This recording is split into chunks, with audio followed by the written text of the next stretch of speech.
All right, guys, now we're going to take a look at one of the most anticipated MMA fights in the history of the sport. Jon Bones Jones, the current UFC light heavyweight champion, is going to be facing off with Daniel Cormier. And like I said, I don't think the sport of MMA can give us a better fight than this one right here. Not only are these two guys at the top of their game, they really don't like each other. If you saw the brawl at the MGM during the press conference, and I'm sure you saw the off-air during the ESPN interview with these two guys, they really don't like each other. And like I said, these are two guys that are at the absolute top of their games. First off, the champion, Jon Jones, only 27 years old. You got to think he's still adding muscle at this point, still getting better, still rounding out. Has been in some good fights, hasn't been in any wars, so he's got tons of tread left in those tires, obviously. And like I said, at 27, he is just starting to round into shape. And then you look at Daniel Cormier, he's an Olympic wrestler. When you have Olympic credentials, that kind of speaks for itself. It's one thing to be, a national champion or to be an All-American. It's a whole different level when you're an Olympian. Like I said, there's only a couple of guys.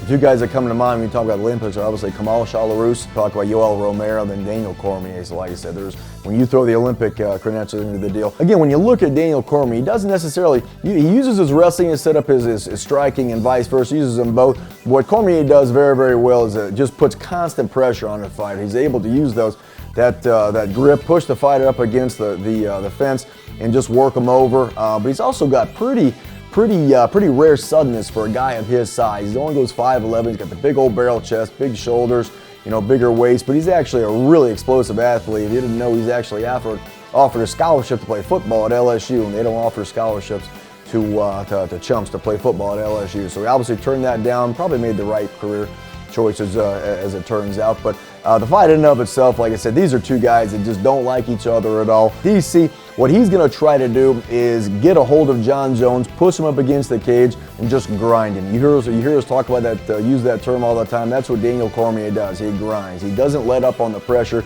He pushes forward, tries to break it that way. However, Jon Jones, a little different breed of fighter than anybody Daniel Cormier has fought up to this point. Yes, Daniel Cormier has fought heavyweights. Yes, he's fought tall guys. Yes, he's fought big guys and skilled guys. He has not fought anybody with the combination of skills and length and creativity that Jon Jones offers. So the odds right now, Daniel Cormier, he's a plus 140. I think you look at Jon Bones Jones, he's minus 170. About where they should be, in my opinion. I think the numbers could possibly tighten up as we get closer to fight time, but I think most casual observers would consider Bones a favorite.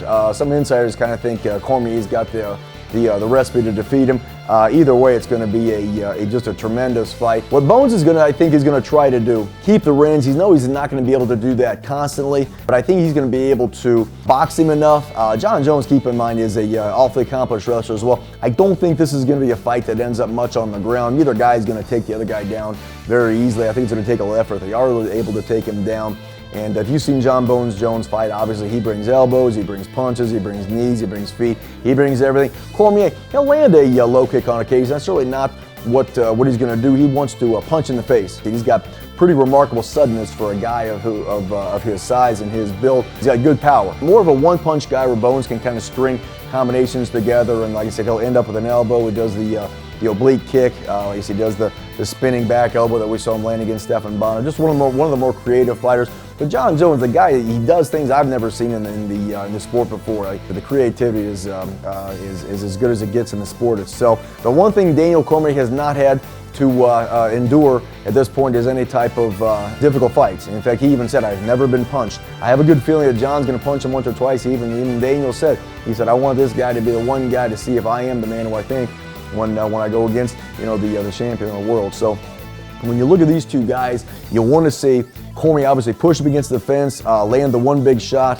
Jon Jones has been punched. He's been punched quite a bit. Like I said, he's been in that deep water. That's something Daniel Cormier has not been in up to this point. He's never been pushed in a fight. Maybe that's because he's so good. That's exactly right. I'm sure that certainly plays into the reason. But beyond that, he's never had a guy, he's never been in a ring or in the cage with a guy with the skill level of Jon Bones Jones. So when you look at the difference in their resumes up to this point, DC has literally run through everybody. Some good wrestlers, some good heavyweights, but certainly nobody on the level that Jon Bones Jones is when you combine, like I said, the length with the athleticism and the creativity. So, like I said, when you're looking at this fight with the numbers the way they are, in my opinion, you got to go Jon Jones. He's been in the difficult fights. He's had to persevere in different fights. Like you said, the Vitor Belfort fight, he could actually feel his arms popping. Came back to submit him later in that fight.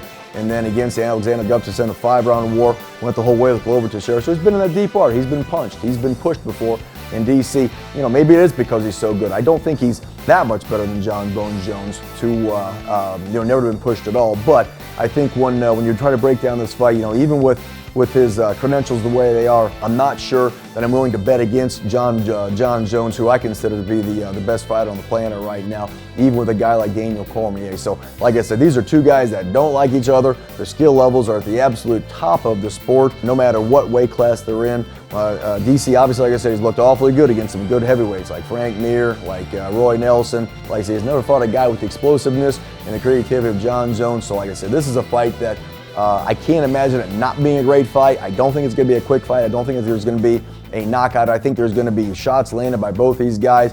But I do think John Jones eventually will be able to turn off the cage. I think Cormier is going to try to push him against the cage. I think Jones will be able to circle off. Like I said, when the dust settles and we watch this awesome fight, I think John Jones will be the winner. All right, thanks for watching, and we'll see you guys next show.